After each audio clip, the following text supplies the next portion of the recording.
សូមជម្រាបសួរពុកម៉ែបងប្អូនសូមស្វាគមន៍មកកាន់តម្រុយឆ្នោតខ្មែរប្រចាំថ្ងៃសម្រាប់ថ្ងៃទី17ខែ10ឆ្នាំ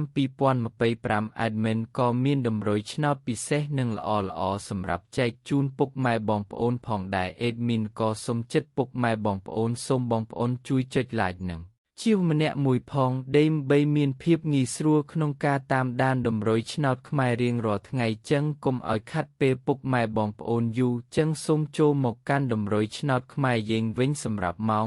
1:00 ម៉ោង 3:45 និងម៉ោង 6 ចឹងយើងចូលមកកាន់តម្រុយឆ្នោតខ្មែរយើងវិញនៅថ្ងៃនេះវិញសម្រាប់លេខតូចពីលេខយើងវិញ Admin មានលេខ42 38 13 73សម្រាប់លេខអូសខ្ទង់ Admin មានលេខ40អូសនិងលេខ30អូសផងដែរសម្រាប់លេខពិសេស3លេខយើងវិញ Admin ក៏មានលេខ129គុណនិងលេខ964គុណបងប្អូនដែលស្រឡាញ់និងចូលចិត្តលេខ Admin អាចយកទៅផ្សងសំណាងបានសូមជូនពរឲ្យបងប្អូនទាំងអស់គ្នាហេងសំណាងល្អទាំងអស់គ្នាតម្រុយឆ្នោតយើងក៏បានមកដល់ទីបញ្ចប់ហើយសូមជូនពរឲ្យបងប្អូនហេងសំណាងល្អមានលាភមានជ័យទាំងអស់គ្នាជួបគ្នានៅថ្ងៃស្អែកបន្តទៀត